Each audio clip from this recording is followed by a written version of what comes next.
WIDR, l'info chez vous. Merci de nous rejoindre sur la West Africa Démocratie Radio. C'est parti pour Info chez vous. Il est 17h chez nous, 17h dans nos studios et en temps universel. À la une de l'actualité ouest-africaine ce soir, en Guinée-Bissau, une semaine après le coup de force militaire, la mission d'observation de l'Union africaine estime que les résultats des élections générales du 23 novembre doivent être publiés. Au même moment, le Nigeria affiche une posture de défenseur de la démocratie en accordant l'asile politique à l'opposant bissau-guinéen Fernando Diaz. Au Burkina Faso, la peine de mort rétablie 7 ans après son abolition. La décision a été prise hier en Conseil des ministres à travers l'adoption d'un projet de loi portant modification du code pénal. On peut citer entre autres innovation majeure qui est d'abord le rétablissement de la peine de mort ainsi que de sa procédure d'exécution pour un certain nombre d'infractions qui sont la trahison, savoir les Burkinabés qui prennent les armes contre leur pays, les actes de terrorisme, les actes d'espionnage, etc. Et puis la République démocratique du Congo et le Rwanda en passent d'enterrer la hache de guerre. Les deux parties ont signé un accord de paix pour mettre fin au conflit dans l'est de la RDC. Analyse à suivre dans quelques instants dans ce journal. Et dans la deuxième partie de votre édition, vous aurez le dossier du soir, l'invité de la rédaction et les sports qui mettront terme à ce journal. Mam Entendou. Un journal mis en onde par Moustapha Seck. Ismaël Kamara assure le streaming sur les plateformes digitales. Nous démarrons avec la Guinée-Bissau. Une semaine après le coup d'État, la sortie du chef de la mission d'observation de l'Union africaine, l'ancien président mozambicain Felipe Nyusi, estime que les résultats des élections générales du 23 novembre peuvent et doivent être publiés. Dans la foulée, le président nigérian Bola Ahmed Tinubu veut afficher une posture de défenseur de la démocratie dans la sous-région en accordant l'asile politique à l'opposant bissau-guinéen Fernando Diaz. Les autres détails avec Damba Amaran. Jeudi dernier, le président de la délégation de l'Union africaine à Guinée-Bissau avait affirmé que le scrutin s'était bien déroulé et qu'il y a un vainqueur, appelant ainsi la commission électorale à rendre publics les chiffres.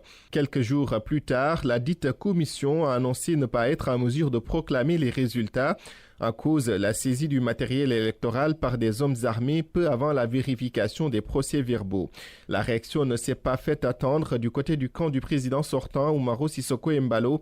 Son porte-parole, José Paulo Semedo, juge la déclaration du président de la délégation de l'Union africaine à Bissau, je cite, malheureuse et dangereuse. Il rappelle que la commission a expliqué son incapacité à travailler dans des conditions sécurisées et que toute tentative de pression pourrait aggraver la crise post-électorale. Dans ce climat de forte tension politique, le Nigeria a aussi envoyé un signal diplomatique fort.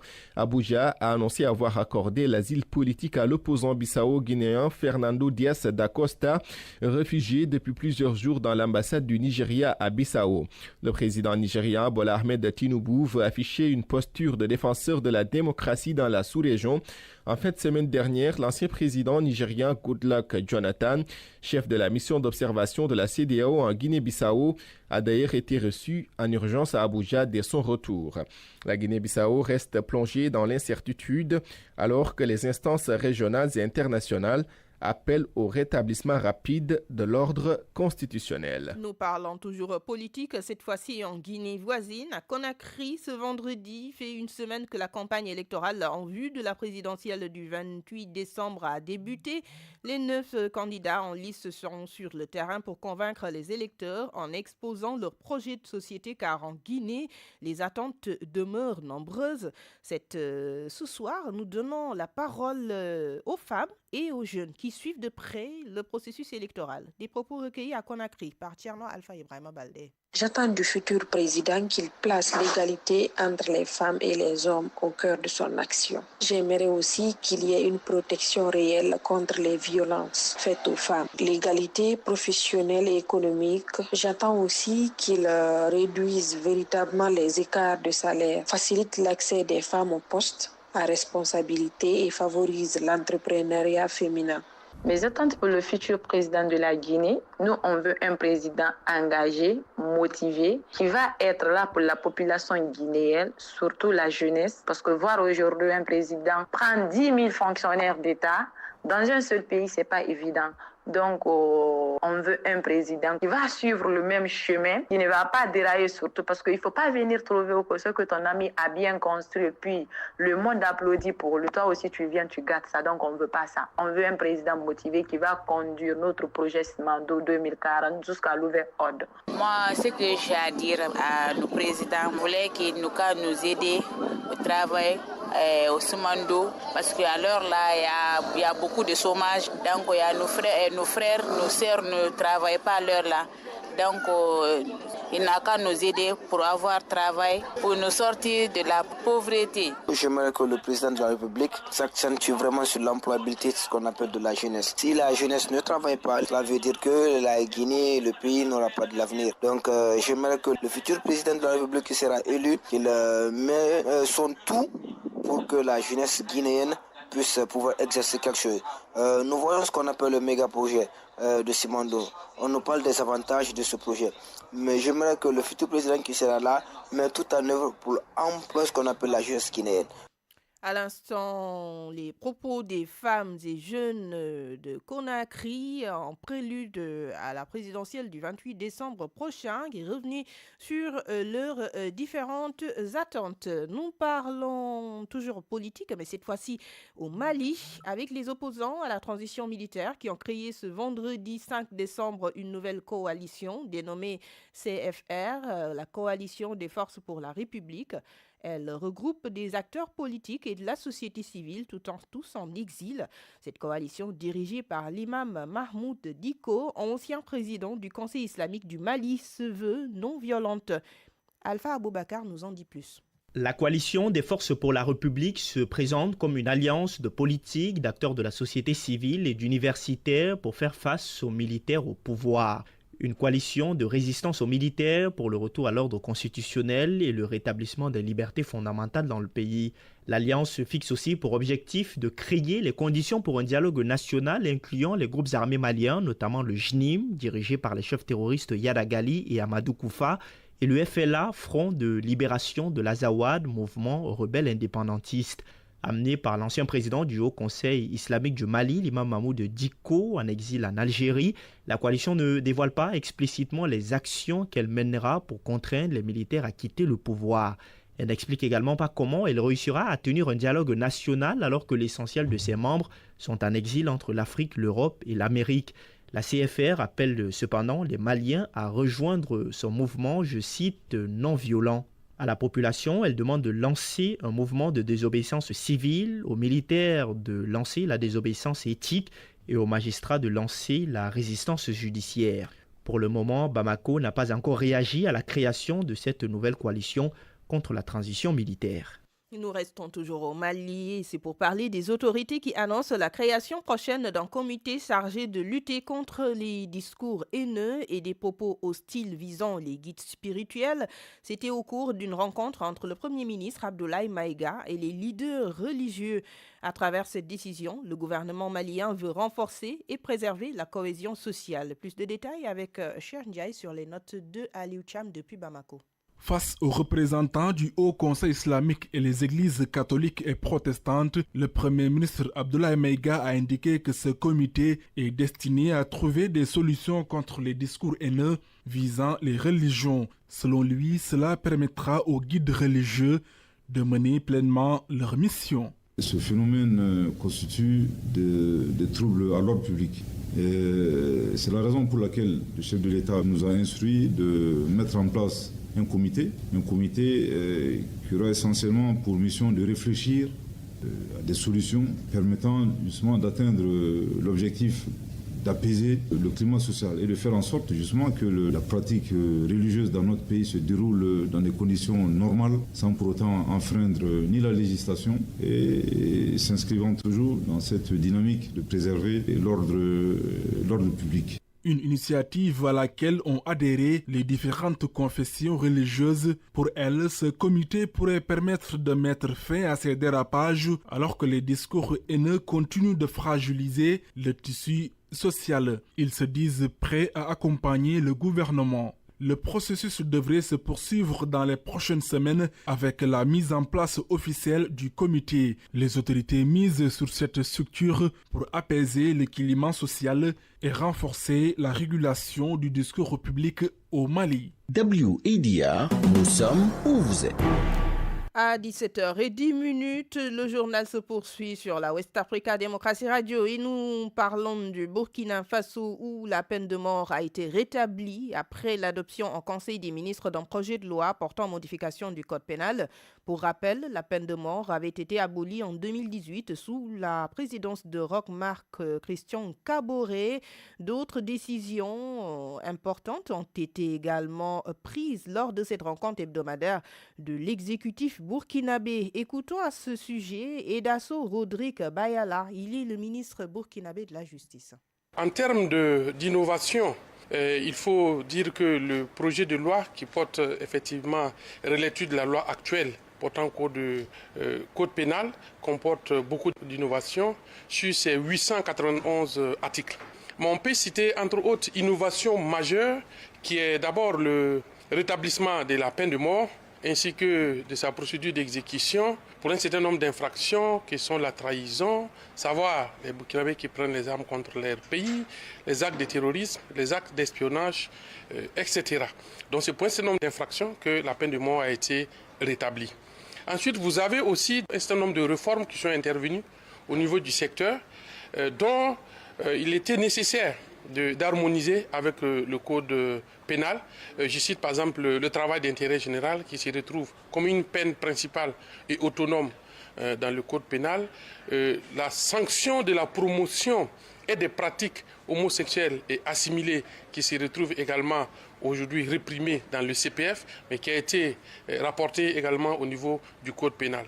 On a également revu la sanction pour les crimes économiques, qui sont les détournements, les actes de corruption. À l'instant, Edasso Rodrigue Bayala, le ministre burkinabé de la Justice. Et nous parlons d'un tout autre sujet, je vous le disais au sommaire de ce journal. La République démocratique du Congo et le Rwanda ont signé hier à Washington un accord de paix historique sous la médiation du président américain Donald Trump.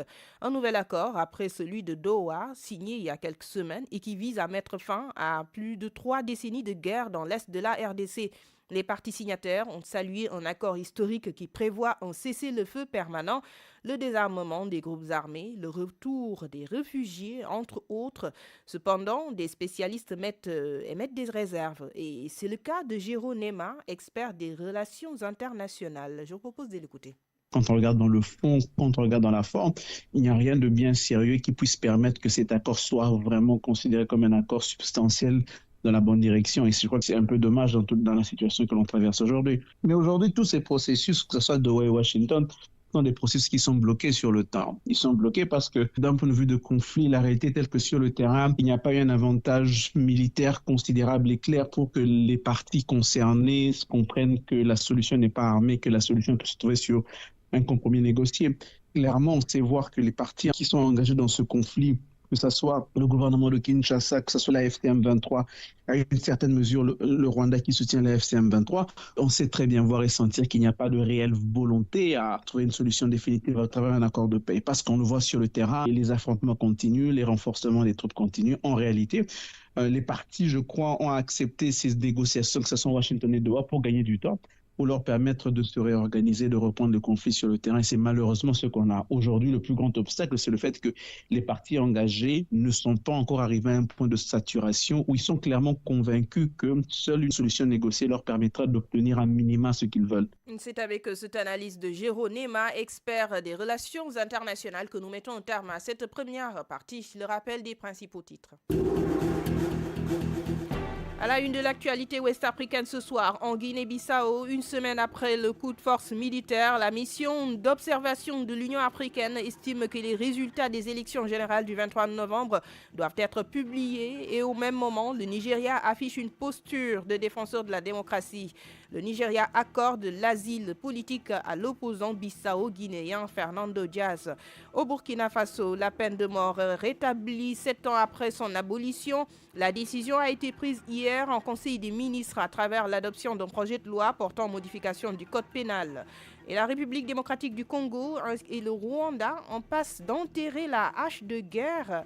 Les deux parties ont saisi un accord de paix pour mettre fin au conflit dans l'est de la RDC. Vous venez d'écouter l'analyse de Jéronema dans ce journal. Nous allons passer à la deuxième et dernière partie. WADR, la radio pour le dialogue et la paix. Le dossier du soir, et nous parlons ce soir d'éducation financière, direction le Mali, où les jeunes dans leur construction tentent tant bien que mal de se discipliner financièrement dans un contexte où ils sont confrontés à des défis économiques importants. Ceci dans cette production signée Aliou Cham. Roukia Doumbouya est employée dans un média privé malien. Malgré la situation économique difficile du pays, elle parvient à pouvoir gérer son salaire. Je ne vais pas dire qu'il n'y a pas de galère maintenant, mais le mieux c'est de pouvoir savoir gérer ce qu'on a. Bon, je ne vais pas dire ce que j'ai à la fin du mois, mais quand même, avec de l'organisation, j'arrive à m'en sortir parce qu'il y a des budgets que je calcule durant le mois. Il me faut telle somme pour les trajets, telle somme à donner à la famille et telle somme à garder à côté au cas où. Même si elle arrive à faire des économies difficilement, la vingtaine affirme avoir fait des dépenses supplémentaires, parfois imprévisibles. Et des fois, bon, je peux dire que ça m'arrive de dépasser les budgets que j'avais prévus. Voilà, par exemple, avec le transport, il peut y avoir qu'il y a des petits soucis. Là, forcément, je vais dépasser la somme donnée. C'est vraiment pas facile. Mais chaque mois, en tout cas, j'arrive à mettre de côté 10 à 15 000 quand même de côté. Je n'y touche pas parce que là, je le donne à ma maman. C'est ce qui m'aide beaucoup. Daouda Sangaré est aussi un jeune journaliste. Il jongle avec son métier et d'autres activités qui lui permettent de joindre les deux bouts. Sa priorité reste les besoins de sa famille. À la fin du mois, je calcule mes dépenses en fonction de mes besoins. Il y a certaines dépenses qui sont prioritaires. Et la famille, c'est ce qui est prioritaire pour moi. La nourriture, la santé, la scolarité des enfants. Donc après ça, maintenant, c'est le moyen de déplacement. Je prévois des sommes pour le moyen de déplacement. Enfin de tout ça, après tout ça, donc il y a le reste de l'argent, donc je mets ça à côté. Mais tous les jeunes ne sont pas aussi bien organisés.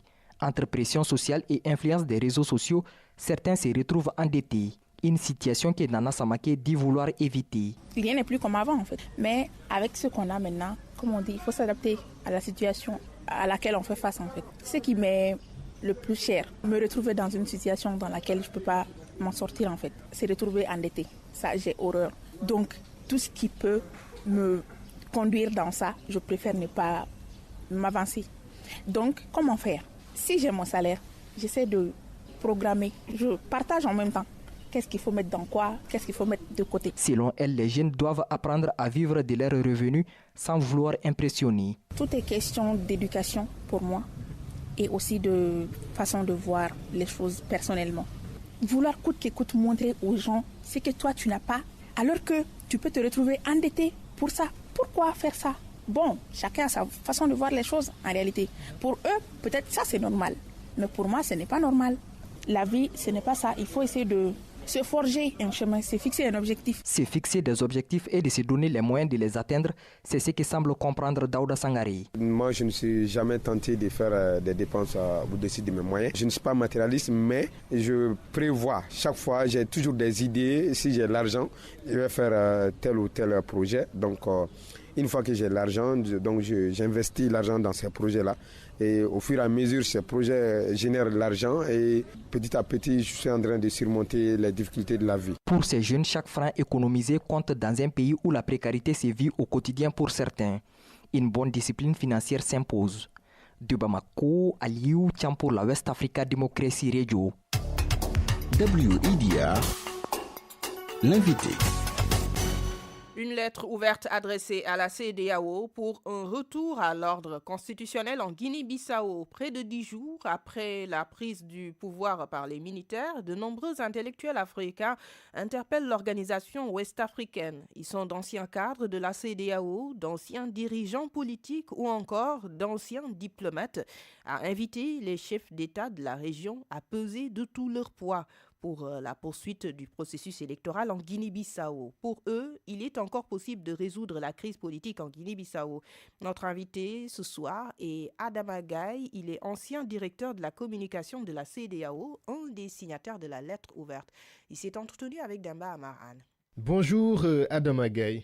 Bonjour. D'où est venue l'idée d'adresser une lettre ouverte à la CEDEAO pour exiger un retour à l'ordre constitutionnel en Guinée-Bissau? L'idée de cette lettre ouverte au chef d'État de la CEDEAO, c'est un prétexte pour parler d'une question importante qui concerne toute l'Afrique de l'Ouest. Le fait que la Guinée-Bissau retombe dans ses vieux démons, que la démocratie y subit un contre-coup très sévère, que véritablement, il risque d'y avoir un effet domino, une propagation de ce recul de la démocratie et une banalisation de l'intervention des militaires dans le jeu démocratique dans les pays ouest-africains. Et donc, l'idée est venue de nous dire, avec quelques amis, que nous n'avons pas le droit ni de nous taire, ni de ne rien faire. Et c'est pour ça que petit à petit, j'ai demandé à quelques-uns de mes amis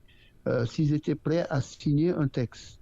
Et nous avons pu réunir de très grandes signatures, dont un ancien président du Cap-Vert, Pedro Pires, l'une des figures les plus remarquables en Afrique de l'Ouest, des grands universitaires, de grands juristes, et tant d'autres ont accepté de signer. Même l'ancien président du Nigeria m'a écrit pour demander des nouvelles, donc il était prêt à signer, et d'autres encore, et d'autres que je ne peux pas citer ici. Et est-ce que vous pensez que votre appel sera entendu par les chefs d'État de la CEDEAO? Mais écoutez, s'ils l'entendent, c'est tant mieux. S'ils ne l'entendent pas, nous continuerons à jouer notre rôle.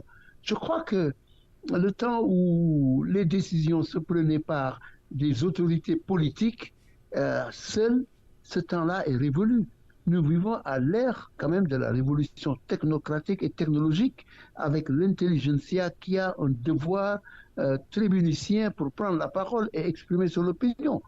Et je suis convaincu que cette pression qui va s'exercer, déjà, les dirigeants de la CEDEAO sont obligés d'en tenir compte. S'ils ne le font pas, nous maintiendrons la pression. Et concrètement, qu'est-ce que vous attendiez justement des chefs d'État de la CEDEAO au sortir de leur rencontre le 14 décembre prochain? Mais que le vainqueur de l'élection soit désigné. Il y a eu un scrutin sur les 9 régions de la Guinée-Bissau.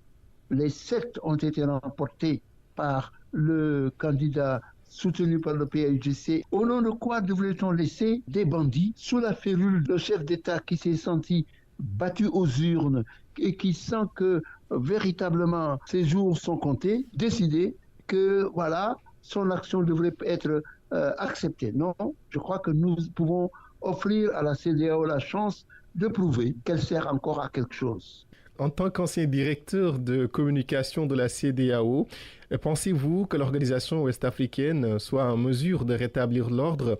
Si oui, comment est-ce qu'elle devrait s'y prendre? Écoutez, il y a la tentation de dire que la CEDEAO va envoyer des troupes, comme certains l'ont fait et dit quand il y a eu un coup d'État au Niger, et on sait que ça n'a pas marché. Les nations ne se font pas humilier. C'est l'un des plus grands enseignements que tout géopoliticien doit savoir. Mais la CEDEAO peut avoir une respectabilité qui impose le respect et qui fait que les pays vers lesquels sa parole s'oriente sont obligés d'en tenir compte. Exemple qu'on ne peut pas oublier, il y a à peine 8 ans, en 2017, lorsque Yahya Jammeh, battu par Adama Barrow, avait voulu refuser le verdict des urnes, il a fallu que la CEDEAO tape sur la table et dise que la décision de l'électorat gambien devrait être respectée. M. Diamé, à un moment donné, s'est rendu compte qu'il n'avait plus qu'une marge de manœuvre très étroite qui le poussait à s'exiler et à aller trouver refuge en Guinée équatoriale où il vit. La CEDEAO a une carte à jouer pour exiger que, de la même manière qu'elle avait obtenu que Yahya Jammeh quitte la Gambie, de la même manière qu'en 2003 ou un peu plus tard, elle avait obtenu que Charles Taylor quitte le Libéria, c'est possible aujourd'hui que sa parole pèse dans ce qui se passe en Guinée-Bissau, de sorte que la Guinée-Bissau retrouve les sentiers normaux de la construction d'un état de droit qui transcende le moment électoral. L'élection est une chose, mais la construction d'un état de droit avec des institutions fortes, avec le respect des libertés individuelles et collectives, avec la mise en place de structures qui dirigent l'État de façon juste, transparente et au profit de la collectivité, ce n'est pas rêver, c'est possible. On a vu beaucoup d'autocraties à travers le monde se transformer en État vertueux. Je vous remercie, Adama Gaye. C'est mon plaisir et je salue vos auditrices et auditeurs. Nous parlons sport pour refermer ce journal et nous nous intéressons à la Coupe du Monde 2026. C'est ce vendredi à 17h aux États-Unis que le tirage au sort, temps universel, bien sûr, 17h, le tirage au sort est prévu. Les équipes connaîtront leurs adversaires. Pour rappel, la Coupe du Monde qui se tiendra de juin à juillet 2026 se jouera aux États-Unis, au Mexique et au Canada. Un premier mondial à 48 équipes et le continent africain passe de 5 à 9, voire 10 représentants. Une ancienne de l'Afrique demande tout aujourd'hui satisfaite par la FIFA.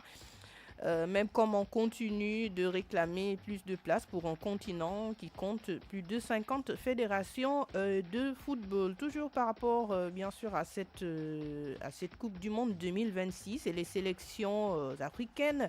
Il faut rappeler que l'Afrique compte 9 représentants, dont 4 pays ouest-africains, comme je l'ai dit tantôt, le Sénégal, la Côte d'Ivoire, le Ghana et le Cap-Vert.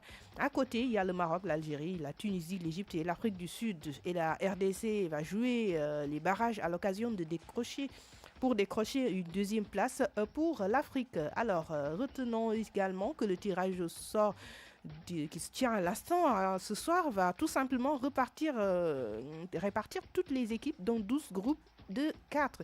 Le nouveau règlement fait que 2 sélections africaines ne pourront pas se retrouver dans le même groupe.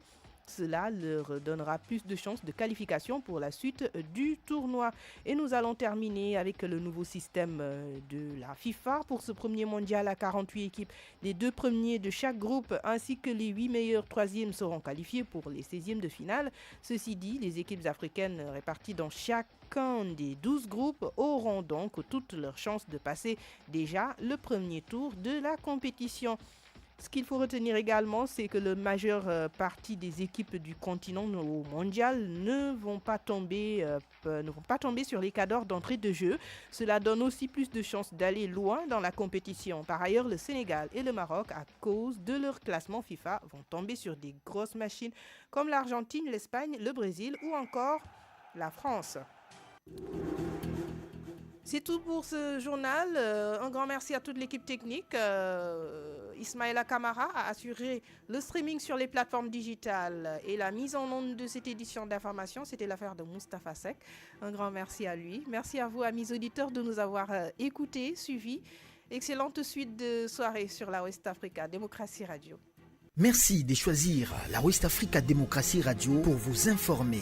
Cette édition d'information est aussi diffusée par la radio Zéphyr 92.0 FM à Lomé et 95.5 FM à l'intérieur du Togo. La radio Wadata de Niamey 107.4 FM. La radio alternative de Niamey 99.4 FM. Cette édition est aussi diffusée au Burkina Faso par la radio Tintoua Fada 105.9 FM. Aussi par la radio Bien-être 94.0 FM à Abidjan. En Guinée sur la bande FM GPP de Mamou 97.2 FM et au Sénégal par les radios Théodou FM de Diaobé à Kolda 94.0 FM, la radio CAF FM à Bignona 94.1 et la radio Gadek de Taoya Tambacounda 88.5 FM. Un grand merci à nos différentes radios partenaires de l'Afrique de l'Ouest. Également merci à leurs auditeurs. West Africa Démocratie Radio, la radio du dialogue et la paix, WEDR, encore plus proche de vous et toujours plus haut.